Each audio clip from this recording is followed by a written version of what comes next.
Hi everyone, we are going to use this video to discuss a number of different air pollutants that we are generally exposed to on a day-to-day basis. So in our last learning module, we discovered that the composition of air is primarily at 78% of nitrogen. We have some oxygen in there, about 21%, and then the last remaining 1% is a combination of argon, carbon dioxide, and even a little bit of water vapor, and that's about 1%. But entirely outside of this is we are constantly exposed to a number of different pollutants. And so what I want to do today is go through just the four main ones, plus a global term called particulate matter, and classify them in terms of where did they come from, how do they affect our health, and how would we know if we're being exposed to them. So let's create a little chart here. Let's start off with pollutants. So this is where we'll identify our pollutant. Then let's talk about the properties. So how would we know that we've been exposed to it? What would we see? Can we smell it? Can we taste it?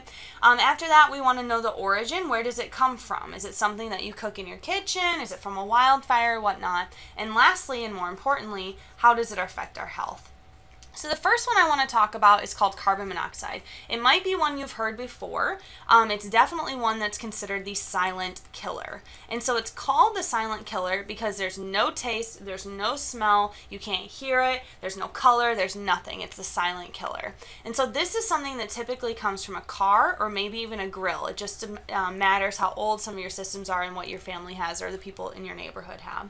I know my mom was very, very particular about this, where I was not allowed to drive my car into the garage and put the garage door down while keeping the car on, because carbon monoxide constantly comes out of the exhaust of a car tailpipe. And so if you stay into a garage long enough where the door is shut, the atmosphere of your garage eventually fills with carbon monoxide, and if you breathe it enough, you're going to eventually start getting really, really dizzy.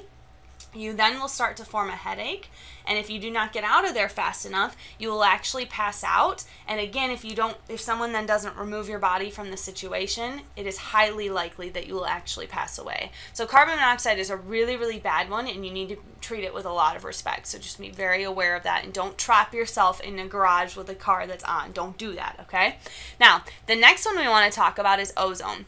Ozone is actually a really tricky molecule because when it's in our troposphere, so the area that we're actually breathing on a day-to-day basis, it's not good for us. It's considered a pollutant.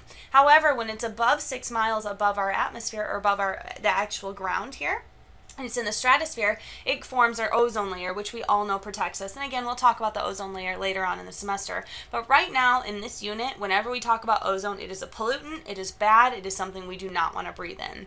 So for ozone, it actually has quite a distinctive odor. So I'm going to refer to this as a sharp odor.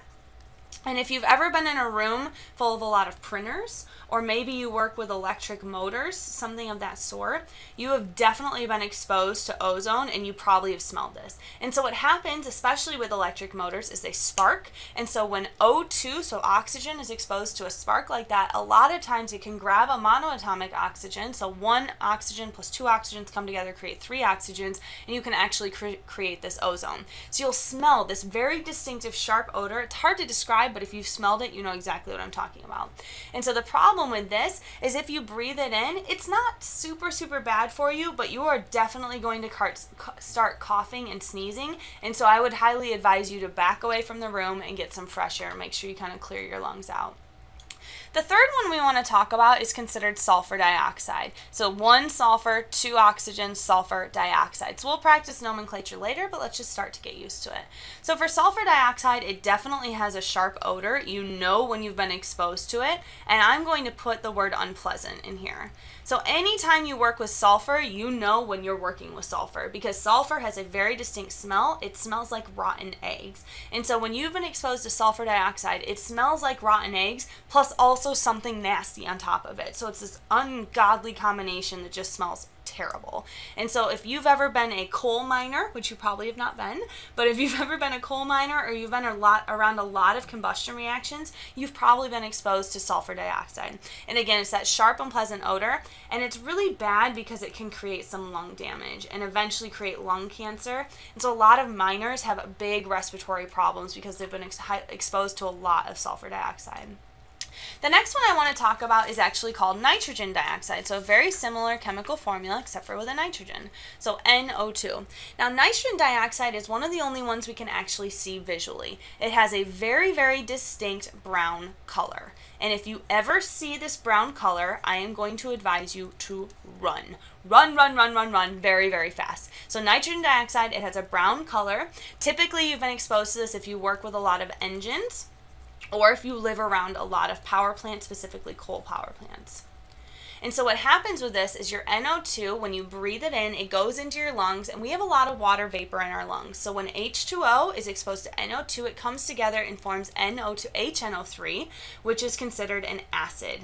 So you have acid in your lungs, which is an absolute terrible, terrible feeling, and it burns and burns and burns, and it can eventually lead to death. It is nasty. You do not want this. It is super bad. So like I said, if you can see that brown color ever, I want you to run as fast as you possibly can.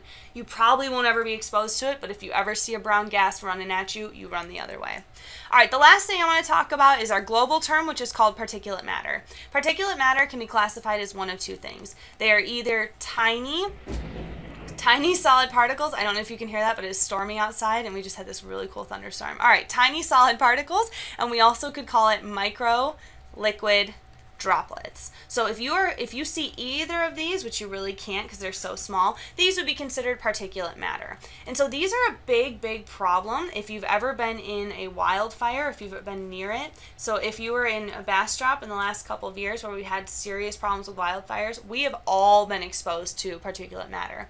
Also, people who work a lot with wood stoves are generally exposed to a large amount of particulate matter. And it's quite bad for you because it gets deep into your lungs, and then it just sits there. And so you have to imagine, if this particulate matter comes into your lungs, it's going to start filling up from the bottom. And so you only have a small amount for your actual air or your breath to come in. So the more particulate matter you have in your lungs, the shorter your breath is going to be. So you're going to have shallow breaths like that. And so you want to make sure to completely avoid as much particulate matter as possible. Now we have two different classifications of particulate matter. You can have PM10, or we can have what's called PM2.5.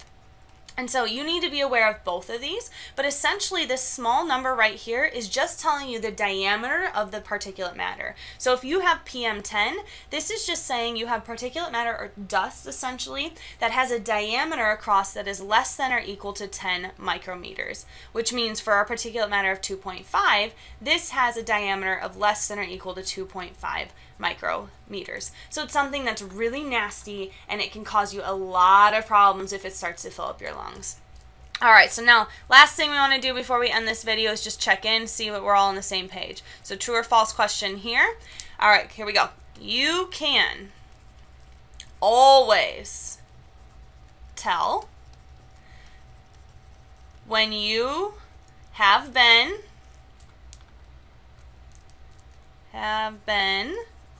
exposed to a pollutant. True or false? Good luck.